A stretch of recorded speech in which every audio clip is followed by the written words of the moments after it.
Nicole, and I'm here today for Woma.tv with director Jesse Johnson. Hi, nice to meet you. Thank you. Could you just tell us a little bit about yourself for people that maybe don't know much about who you are and what you do? My name is Jesse Johnson. I direct action movies. I was a stunt coordinator and a stunt performer, and I've been very, very lucky and fortunate to be able to sort of angle that into directing movies. At the moment they are of the lower budget but very ambitious kind. Hopefully we'll steer those into the higher budget and still ambitious kind. Yeah, but I've spoken to you before actually, and you've told me that you've been doing it for quite a long time, this film thing. How did you first get started into it? Into movies or into directing? Yeah, movies. I'll try and keep this as quick as possible. I can't imagine anyone's interested. No, it's interesting, yeah. I left school at 14 to carry a stunt bag for my uncle, Vic Armstrong, who was doubling Harrison Ford on Indiana Jones and the Last Crusade, and I just desperately wanted to do that more than go to school or get my A-levels or GCSEs. And so I carried his stunt bag for a little while, and then gradually sort of picked up the job and PA'd and stunt PA'd, and then became a stunt man. Got my equity ticket. For a little ways I detoured into production, which is assistant directing, being a PA, third assistant director, second assistant director. I even first AD'd a couple of small movies. Basically learnt what a film school graduate would learn in 2 or 3 years. Took me about 7 years to sort of grasp and pick up everything, but it was I was very, very lucky. I kept working. I was a hustler, and I still am a hustler. And you get up, and when you're not working, you're on the phone or on the internet, and you're generating work. I remember a time when I had 4 different resumes. One as an art department, one as production department, one as a stunt man. I think there was one as an actor, and I had them all in the car. And you'd get the Hollywood Reporter Tuesday edition that would give the films that were in production. And I'd look at all the addresses, and we'd localise them on a map and go from production office to production office. You need a PA? No, we don't need any PAs. How about art department? No, but we need a location assistant. I do that too. And just would work and work and work, sometimes 2-3 movies a week, and I was lucky. Wow, that sounds like really full on actually. When did you first get to do your first feature film then? Well, I did a film called Total Recall and made more money than I had made at the time. I think I was about 18. Wow. And came back with that cash, and I put it towards a short film which got me a music video, and I was in England, and the music video went to number 28, which was by a group called Pendragon called Saved by Me. Wow. And it was just one of those weird things, came out of the gate very, very lucky, and got the bug for directing, but then had trouble turning that into much more than that, and realised I had to go to America. At the time there was no Guy Ritchie. Sort of, if you wanted to make films in England, it was Merchant Ivory or Michael Winner. You had to have a name to do it, or you had to have a trust fund to be able to survive. It was not a thing you could do without money. I never had any money. So I decided to sell everything I owned and move to the US. Wow, that's really brave. No, it would have been brave to have stayed, I think. Yeah. I think going was a completely understandable and reasonable decision. Did you find it hard to get work when you got to America? Not in the slightest. Wow. It happened very, very quickly. And as I said, I've always been a hustler. I've always been someone who's not afraid to knock on a door and say, this is why you need to hire me, and and why I think you should hire me, and that's part of it. That's part of the game. It's no good simply being good at your job. You must be able to sell yourself as well, and I sort of rather enjoyed the challenge of that. And so when did you realise that you wanted to, because you write now as well, don't you? You don't just direct, you've been writing some scripts. I always wrote before I directed, long time before. How did you start kind of incorporating all these different things you'd done to kind of make your films? Because before you were saying you were doing a bit of stunt and you were doing, but you started to get more control perhaps. How did that come about? No, I don't know if I've ever got much control over anything, but I was also a reader. I didn't go to school, so after 14, so everything was Hemingway and Joseph Conrad and Steinbeck and Graham Greene, and obsessing with those things and travelling to where those, to Spain where Hemingway all the characters by work, and that grows in you, and it teaches you a little bit about writing. You can only, Cormac McCarthy said all books steal from other books, and that's the only that's and you read and you read and you read and you read on Peckinpah, you read on Ford, you read on Huston, your favourite directors, and slowly, the desire to tell your own stories comes. It's an organic thing, and you start writing. And the first 2 or 3 scripts utter crap, but then you somewhere in there you find a voice and you stick at it, and people read and tell you what's bad and what's not good. You have that trusted group of friends, and you say, "What do you think of this one?" It's a stinker, you know, or you're onto something there. And you slowly become a writer, you know, and it's not much different for anyone else really. And at that point, you try and you want to become a director, and you work out how to do that, and that's where I came to a standstill. Oh. But then through earning a living, I was doing stunts because that was a way of getting money coming in, and somewhere along the line, I realised this is very close to directing. You're getting the confidence of an actor. You're working with the director and the actor trusts you, and that you're working within the context of their character to make them look good, but as the character they're playing, which is really close to directing. Yeah. And so you start to get this confidence, and you say, I can do that. I can work with these actors. I talk to them like normal people. Or I talk to them in a way that they respond. You know, I'm not the process as well, don't you? Because you've been on the other side of the camera. You get your confidence, and then you suddenly remember all those scripts you've written, you know, and you call the actor up and say, "How do you fancy doing this one?" Or the actor says, "What I'm really looking to do is a period piece right now." And you go, I've got one of those. Is that how you connected with Scott? Because you do a lot of things with him. Well, Scott, I connected through I'd written The Debt Collector, which had got me representation and was being sent around town. Isaac Florentine, who was directing films, had read it and liked it. Isaac is a incredible human being and a real man, a man's man, and he's not a Hollywood liar, a douchebag. He's I say that with a smile, but there are more of those than there are normal people. Isaac Florentine is a true man and really understands the world and the way life works, and there isn't the ego that you get with an awful lot of people. And he read that script and he liked it, and he called me up and he said, "I like this script, I want to see you make it." He didn't want to take the script. I think he would have done had a different scenario, but he actually said, "You should do this, but this needs to get made, and I have this fellow countryman of yours that I've sort of been fostering that I think you should meet," and that was Scott Adkins. And so we met and we talked about the script, and Scott read the script. And at the time, I couldn't get arrested as a director. I was just another guy with a script under my arm. Cut to a few years later, and I was making a low-budget film, and Scott was in town, so I called him, and he came and worked on it. It was a thing called Pit Fighter, which did phenomenal business for Fox. It was not a great movie, but it was a moneymaker, and got me another film. And when we were making Accident Man, we were thinking about what to do next, and Scott said, "What about that script, Debt Collector?" Oh, so he remembered it too. He remembered it. Right. A lot of people, and by that time I'd made an awful lot of money off that script, and it just become something that we put in a closet.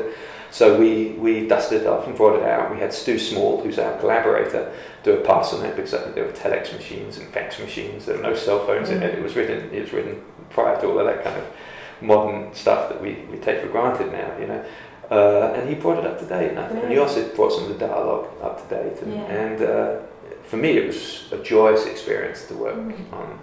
I knew it intimately. I didn't have to.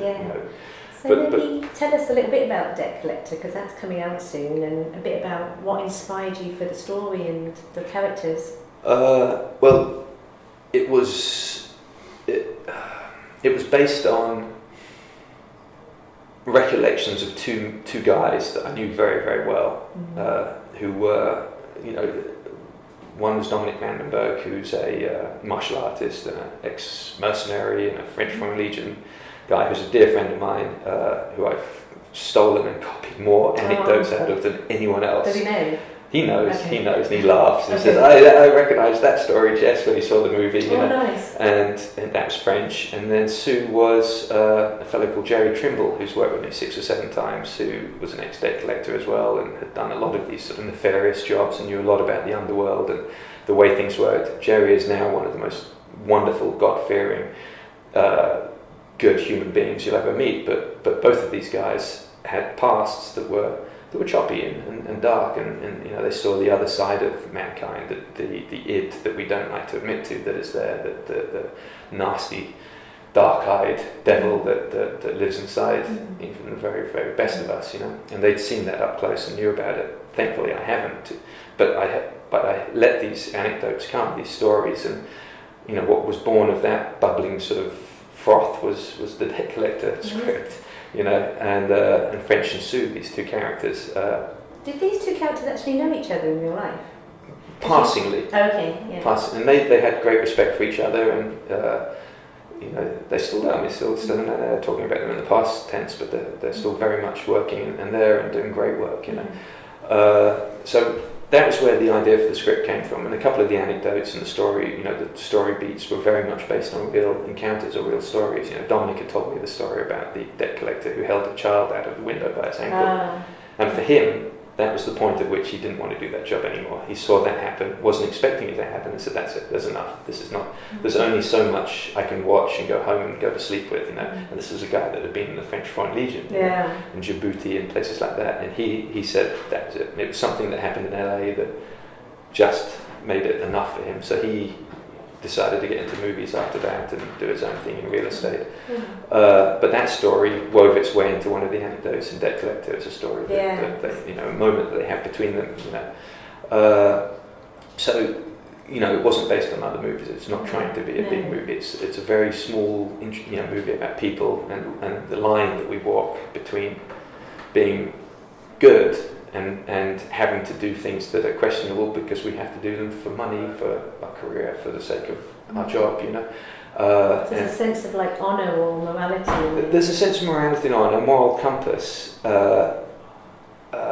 know, and Louis says at one point early on, you know, there's a loaded question, a moral compass is like a pinless hand grenade. It's a very dangerous thing to have, you know, in that particular career, because it can catch you up, and that's an admission of guilt.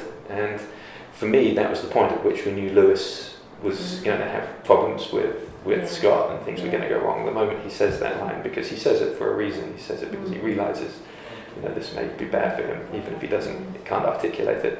They've got some good dialogue between them. Fantastic between the two of them. They're so good. This is the only film I've seen in the theatre, and gone back, and I went and saw it 3 times, and we were very lucky to have a packed theatre. I mean, it was, people went and saw it. They were obviously all sort of fans of Scott and Lewis, but they really enjoyed it. Normally I can't stand to watch my own films, but I analysed why I like this. I could watch it because I literally cannot watch the others. It's too difficult. It's like you see all the mistakes. And when I see this one, I realise it's not because of any of my work. God forbid, that's crap. What it is I'm watching Lewis and Scott, you know, jam. Yeah, they do. And it's got nothing to do with me. That was what they did, and that's what I'm finding exciting. And it's so much fun to watch it. So I have seen it 3 times. When you cast them, did you have a feeling that was going to be like that? Or no idea at all. So it's pure like none whatsoever. Just none whatsoever. magic of film. Yeah, Scott. I knew Louis. I knew he was a very good actor. He had read for me 2 or 3 times, and I hadn't been able to hire him because the producers said he has done too many bad movies. And I said, but he's a fantastic actor. And they said, he's done too many bad movies. We can't have him in this movie. He will bring down the quality of your movie. I thought that was the most terrible excuse for not hiring the best guy for a job. And surely it's about the script and whether they're right for the part. Of course it is. So I was faced with this movie where the producer, David Blyberg, trusts me implicitly. He's an incredible partner. And I said, look guys, do you mind if I hire Louis Mandel? And they said, hire whoever you want, that's nice. As long as you have Scott Adkins. Okay. And Scott had recommended Lewis. I had said, we had trouble with him before, and we saw a bunch of, you know, trying to hire him, trying to sell him, which, you know, so we saw every other actor in Hollywood, and then Scott said, what about Lewis? Again, and so we brought him in, and he was perfect. Obviously helps if one of your main actors is behind the decision as well. Yeah, and then on set was when we realised, and it was about lunchtime on the first day, Scott and I looked at each other after watching what Louis was doing with his close-ups, and I don't think we said anything, but I do remember the moment, because it was a moment that I will never forget, and I'm maybe going beyond myself here speaking for him, but we both knew we were going to have to work harder than we'd expected on this movie, because Louis had raised the bar with how much preparation and how in-depth he was taking his character, his performance, and it was one of those sort of slightly nerve-wracking moments. It's like, oh shit, it's going to be one of those kind of movies. He looks like he really is inhabiting the character and really relaxed with it. He did not break. Did he stay in character the whole time on set? On as much as you can, you know, in a modern set where people are asking you where the toilet is and you know, what time do you want to be picked up in the morning and stuff. You know, it's tricky. It's not like a P.T. Anderson movie, and I've worked those ones as well, where it's an environment where you can be protected and stay in character. For me, my job is to listen for truth, to listen for falseness in a performance. Everything else is secondary. Like making silly, great angles. We do widescreen. The DP is going to handle that, and we're going to work on that, and that's a given. I draw a story, shot list, and my job, above and beyond anything else, is making sure that the performance is right and that there's truth there. And with Louis, I didn't feel at any point that there was fakery or cheating or acting going on. It came from somewhere deep inside. It was brilliant. Wow. But if you ask Louis, he's let's just play the part. He's a perfectionist. Yeah, no, he minimises it. What it is, it's just me. Don't worry, I just did it. It's a choice. You did it all, boss. That's very humble. I couldn't do anything. That's very humble of him. He's phenomenal, and he's an enormous strength. And he made both Scott and I look and work harder and better than we have done before. So I'm eternally indebted to him. It sounds like it was a great atmosphere on set as well. Then it was very fraught. It was very low budget. The hours were immense. I'm very ashamed to admit to the fact that I went overtime every single day of the shoot. I knew we had something going on that was really, really good, and I pushed very, very hard. But the crew, to their credit, also realised there was something really good happening, and people got behind it. And you can tell on a movie, you can tell when everyone's there for the paycheck. And then something like this movie, where it paid less, and everyone realised we're here to do something a little special. And I turned to them, and you say, guys, I'm so sorry, we're going to go a little long. I understand if some of you got to go home, but we're going to finish the scene, we're going to do it, we can't come back to the location. If you really got a problem, please come and talk to me. And we did those days, and no one complained, and we did it, and we got it done. So it was a beautiful crew, really brilliant gang, That's a testament to perhaps how much people were on board with the whole project. Yeah, I think so. And then it's Louis and Scott, and seeing what they're doing and how committed they were to it, So it was a good one. Yeah. So I wanted to ask a bit about, with your background being in stunts, how is it when you're directing to kind of step back and let the stunt people do their thing with your history of having done stunts, or do you sometimes feel I've done it so many times. I've taken over second units for directors. You go and you do your thing. The director, if you're doing first unit on a movie, which is the actors, you're not supposed to do the action. That doesn't happen. That's not what you do. You don't go and choreograph kicks and punches and watch the sits here. Then who's watching the performance? Who's watching the dramatic moments? You hire someone you trust, you work with them, you look at their previs, which is the pre-visualization videos of the fight. They show you which angles are going to be, and you step back and you let them do their job. You hire the very best. Luc Lafontaine is the very best. Garrett Warren, who I work with, is the very best. Tim Mann is the very best at what You've worked with these, a few times, these guys are extraordinarily good at what they do. You work with them ahead of time and you explain what you want in the fight. What I'd really like to see is some of the aerial stuff, really pummel him and make him learn this. And you have those wonderful dialogue, and you do your directing offset. You do it in pre-production. You watch the previs and you give it a thumbs up, and then you throw the first punch and you let them come in and do it. And sometimes I'll shoot second camera, but I leave them alone. I make sure they have the time to do it correctly. I make sure they know what they're doing. We're all in sync with each other, and that's my job as a director. My job is not doing the choreography. That's stupid. Yeah. We don't have time to do that. Yeah. I've done it a dozen times. I know what goes on there. I've enjoyed it, and my ego is such that you let it go and you make a better movie because I'm focused on what I should be focused on, which is performance, dialogue. Make sure that the truth is there and the story and those emotional beats. So I was going to ask you then, you said that Debt Collector was something that you kind of started in your mind many, many years ago before you did all these other films with Scott, and now you've finally done this film with Scott. How do you feel about it now from when you first started out to where it's got to now? It's the best movie it could possibly ever be at the moment. So much better than it would have been had I made it with Jean Claude Van Damme, Bill Pullman. At one point it was Michael. It was Burt Reynolds and Michael Rooker who were playing the two. They were attached to it for a year. Rooker's a very good friend of mine. He was going to bring in Burt Reynolds to play the other role. Then it was, as I say, Jean Claude Van Damme was going to play French, and we didn't know who was going to play Sue. It would have been a very different film. That was there for a year. I had lots of long conversations with JC about it, and actually he understood what the film was as well. He saw it as an opportunity. So it went through a lot of different facelifts. Where you see the whole film suddenly. You cast an actor, you have that actor. Your preconceptions of that film suddenly go, and they change from that point out. And each different actor that goes in forms a Means different something movie else. in your mind. Yeah. So it's an interesting thing. When Scott was in it, I didn't know what I had. I had a clean slate. I didn't know where we were going to go with that picture. It wasn't until we saw what Lewis was doing on set that we even had a slight inkling of where we were going. But I'm very, very pleased with it. You know, I'm really thrilled with the way it turned out. It's a good, exciting, interesting, entertaining movie. That's a good endorsement from the director then. And I don't think it panders to trying to be a low-budget version of a studio movie, which is the last thing in the world we want to do. I don't want to make a low-budget version of John Wick or a low-budget version of The Avengers or a low-budget version of Taken. That's not what I want to do. You don't want to compete with those I think movies. you've managed to make a film that kind of does stand on its own. I didn't, when I watched it myself, I definitely didn't make comparisons with those other films. I think, Will, did you say something about it? The thing that struck me, it sort of had a flavour of was LA Confidential, some Dirty Harry-esque moments about it, and the colour and choice Compliments. of music. I just thought superb setup. It was a way. Which Dirty Harry movie? Because there was one, and The Outdoor, which is Magnum Force, which is the second one, the Ted Post directed one. And it's got that incredible Lalo Schifrin score, which is one of my favourite scores of all time. And I think that score worked its way a little bit. That was one of the ones I played for Sean Murray for this movie. So that is possibly one of the most astute observations ever. It was that pared back music that just... Yeah. Anyway, yes. So I thought all of those, and just choice of colours at the beginning, where it was colourful but muted. Brilliant. Yeah. Also, thank you.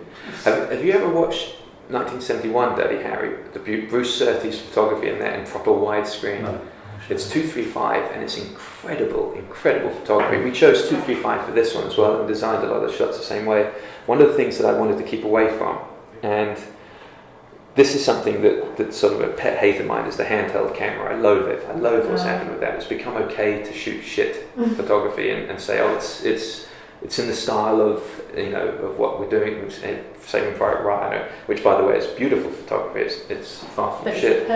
But there's a purpose behind it. But what people are doing now is they shoot handheld, and it's an excuse. It's a Grindhouse style, which is the worst excuse for bad filmmaking ever. It's a bad movie, guys. There's no other way to describe it. And if you're trying to make a movie that's bad for the sake of being bad, you should go do something else, because it's a privilege to make movies. You want to make movies as best you can. You let your frames live and move from one to the other, and the editing wasn't that sort of trying to hide stuff, it let stuff live. Yes. Yeah. It's hard to do. You try and do that, and you put a weight on the camera, on the dolly, so it moves slow. It's elegant and always for a reason, as opposed to... But it forms part of the style then, doesn't it? It gives you that... But what I think it does for people is they say, oh, this film feels kind of retro. And I say, what is it about it that feels retro? And I know exactly what it is. It's the shooting style, because we don't have any handheld in there at all. Every frame, it's a particular style that was, at one point, very boring. But now it's gone all the way around the clock, and I find it exciting to see that style. But I always ask people, because I want to hear what it is. And I say, what was it that felt retro about the movie?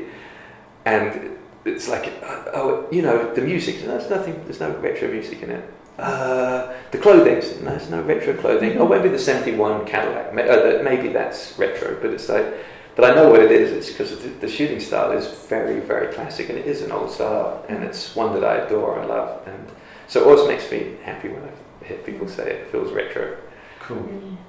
Yeah. So I suppose I wanted to ask a bit more about your relationship with Scott, because you do make quite a lot of films with him. What keeps you guys wanting to work together? Well, I am one of the luckiest guys in Hollywood in that I have this phenomenally successful actor who, for whatever reason, seems to trust me and come back to me. And all I can say is I'm very, very lucky. And each movie I do, I feel an enormous pressure to make him look as good as possible, so that he will come back and do another one, because I get my films financed because he's in it. No, probably shouldn't ever know that. Hopefully he won't got to this part in the maybe his attention span has gone by now. I don't know, but he chooses to work with me, and not the other way around. And this puts me in a very, very fortunate position of being able to get these films financed. Slightly quirky, slightly idiosyncratic movies, and he brings out the very best in me when I work. It would be very bloated of me and egotistical to say that I brought out the best in him, because I don't think that's necessarily the truth. I think that when we work together, he forces himself and he brings out the best in himself when we work together, because maybe I allow him to have the space to do that. But it's certainly our work together, and with Stu, because it's the three of us, by the way, not just the two of us. It's Stu Small, who is an incredibly important part of this. Unfortunately, he doesn't get to go in front of the camera ever. Yeah. We always try and put him in the film somewhere. Well, he was the guy that got hit by the car in Accident Man. But he lives in Canada and does everything electronically with us. But as a writer, he's the most, one of the most important parts of this team. And we're nothing without what he does. And he's 4 or 5 movies in with us at this point. So it's like it needs to be known that he's also part of this sort of little thing here. Yeah. And also he's one of the nicest human beings you'll ever run into. I don't think he has a malignant, vicious or selfish bone in his body. He's a very, very good human being. So the three of us seem to work very, very well together and have similar. We came up. I'm a little bit older than 2 years older than those two, but they went to school together. And we have a similar view of the world, which is as these colonial boys who've left England and gone out and tried to make our own way. Scott went to Hong Kong, America, Bulgaria, ultimately come back to England, but it's like, and Stu's Vancouver, myself, I moved to the States when I was 18. So we've got this world view that's not necessarily that romantic. It's, we've had our asses kicked out there, and so we have that in common, and it's a ambition, and a determination to make these films the way we want to make them, and not to go out and make a dodgy old lower budget version of one of the other pictures or a bad sequel, but to go out and try and do something which stands on its own. And I know it worries a lot of the fans, because we want Boyka, and they see something else that's a little different. It's like, you know what, guys, there will be another Boyka. You'll have Scott to do that. But Scott's doing other things, and these things are going to lead to bigger things, to bigger movies. And your hero, Scott Adkins, is going to end up in studio movies, and he's going to be someone that everyone knows about. And I think that's our plan. Throwing punches, and it's an attrition, a war of attrition, as opposed to a one-punch knockout. And I think it's good that you found people that what you're saying kind of makes you up your standard and grow, but also a bit best of kind of partnership. Yeah. Oh, we fight like crazy, all of us at times. That's good. If we disagree about things. If Scott thinks I'm being lazy, which every once in a while you have to be, because you're doing something. You have to go to the path of least resistance, because you know what's coming up next is going to be a monster, and he won't let me do it. He'll call me on it and have me explain why I'm doing it. And this is good. Yeah. This is very good. And likewise, if I see him doing something which I feel is not lazy, but is the path of least resistance, I'll say, Scott, and he knows straight away. He's enough of a experienced enough and enough of knowledge of what's expected to know. But it's rare that you get with a team where people will watch you like that, and that's when good films come. That's when good collaboration. That's when art challenging each other as well, aren't you? Yeah. I see it that way, and if I look at the filmmakers that I adore, they're all partnerships, or the groups of people that threw ideas backwards and forward, that commented on each other's movies, that went and watched the rough cut. Because I don't believe in the auteur theory. I don't believe in that stuff. It's not one guy that creates a movie. It's a group of you. It's a team, definitely. Oh, enormous! Yeah. I have a wonderful editor who's saved my bacon countless times. Matt Lorenz. He is phenomenal, and he is an actor and a dramatist. He wants to be a director too, but he doesn't care about the action. He watches the performance, and it's so good to have that team of people, and Scott, and then Luc Lafontaine, Jonathan Hall shooting these pictures. Very, very lucky to have this group of people. So often when you do these films, it's a random group of people you pull together because you've been out of the game for so long. We've got people that we've worked with now for 5-6 movies in a row, and it's like a well-oiled machine. The team, It's brilliant. It's brilliant. It's tremendously lucky. Listen, the money could be better. Of course it could. But we have freedom that you wouldn't have on a picture that was and bigger how budget. lucky is it to be doing something that you love doing? I can't even articulate how lucky I feel. That I get up in the morning and I'm going to work as a filmmaker. Take in all of those classic filmmakers, all of those masters, watch the movies. Don't be ashamed. You know, go watch those movies. Rent them. They're all available. I have Filmstruck, and it's fantastic. And you work your way through them, and let that speak of your movies. I don't care if you're making action movies that are set in a building where you're fighting multiple partners. Watch those movies and allow that poetry and allow that storytelling to influence your work, and your film will become better. If you're only watching Chinese martial arts movies and John Wick films, your films are going to be weak. They'll be boring. You know, you don't want to do this. And my frustration is I watch everything. I watch every movie possible. I love films, but I know within 10 minutes if I'm watching the work of someone who's never watched Bring Me the Head of Alfredo Garcia, who has no experience with Peckinpah, who hasn't watched any of the great, Kurosawa movies or Masaki Kobayashi. I know straight away because the movies lack a depth to them, a dimension. It's like, brilliant, awesome, next, and you go on to the next movie. But then, having said that, the moment you see a film where you know there's a richness and it talks to you in a strange way, and there's a layering to the characters, and there's an ambiguity that's not white or black, then you find something exciting, and then you watch till the end of the film, and maybe it doesn't follow the usual beginning, middle, and end. Maybe your end leaves you questioning, walking out going, what happened there? I hate that film. But that's a good thing. I can't remember, 3 days later, I really hate that movie. 4 days later, then you say, actually, I kind of like that. These are good movies. Because there's conversation and dialogue that happens afterwards. So if I'm telling any up-and-coming, aspiring filmmaker what to do, or giving him inspiration, watch movies, read books. When you feel at that point you can do what those guys can do, then you can start on, and whatever. There's no given path to where you want to go at film school or making YouTube movies. It's up to you, but get the basics first. There's Elie Kazan, who's one of my favorite directors, with performance, would screen a John Ford movie in the build-up, the last weeks of pre-production of every film he did, and the reason he said he watched a John Ford movie just before he directed his film was to remind himself that he wasn't as good as he thought he was. That's great. It kept him on his toes. He said, these, because you get very egotistical, I'm about to do this movie, I'm hiring all these people, money behind me. He said he'd watch one of those because it would just remind him that he wasn't really that good, and that he still had a long way to go, and not to drop his guard, because those films contain Ford's films contain a poetry which is so mature and so deep and has so many layers to it.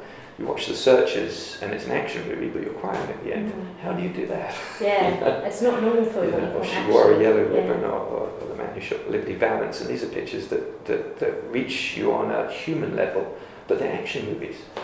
And this is what we should all be aspiring to, because people are getting bored of going to the movies because the movies are bad and they're watching video games instead. The audience that used to watch action movies don't want to go. They want to play video games. And frankly, when I watch most of the action movies, I know why. They're not very good. Well, I suppose now in the world as well, things have changed. You've got the internet, which has changed a lot. It shouldn't change the fact that we should be making the best films possible.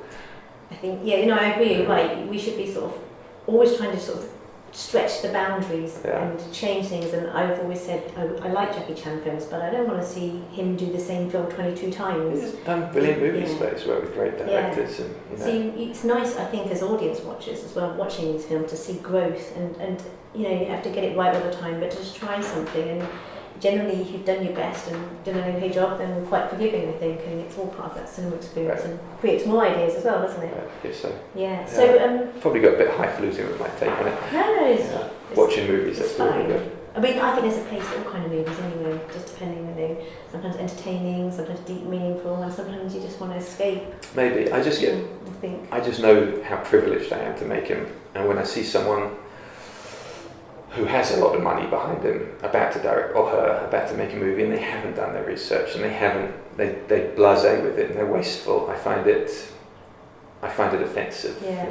So in a way I probably shouldn't. If someone came up to you and said, I'm going to give you a stupid amount of money, like an incredible amount of money, what would you, to do anything you want to do, what would you do? We at the moment have a picture, and it's not a stupid amount of money, it's just more money than we've done before, that we're trying to get off the ground, which is, it's not a buddy movie, but it's a two-fister, and I want to take Scott and I want to put him alongside Pierce Brosnan or Gary Oldman or Clive Owen, and I want to do film where we literally force the audience to take notice of what Scott can do, because we put him against someone who is an A-lister, and they play the film together. It's not a debt collector story, but it is a two-fister.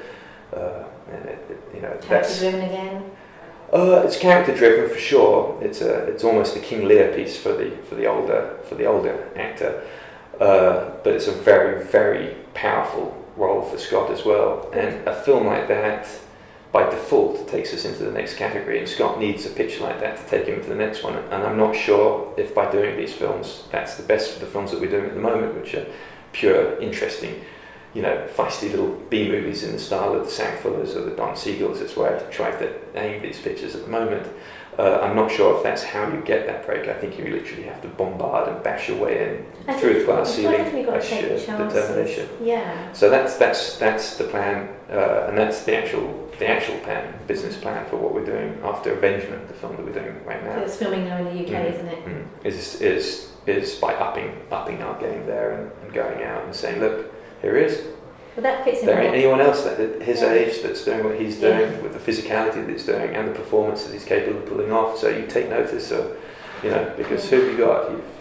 You've got a bunch of martial arts stars who are in their 50s, who have no interest to the next generation of audience, or you have guys that are not physical, who are faking, who are, but Scott can stand toe to toe with the very best of them. So I'm very happy to take him there. And I think it's a brilliant script as well. It's a really good one. You've got us sort of tempted, haven't you? Yeah. So I suppose the last thing is just to maybe let everyone know when Debt Collector's out and. Debt Collector's out August, correct? Yeah. In the UK through Sony, and then we're hoping to do something with it too. Yeah, maybe. Can't say anymore, but can't say anymore. Yeah. Right. Stay tuned. Right. So rather exciting. Thank you so much for Welcome. Thank you. your help, Sue. Thank you.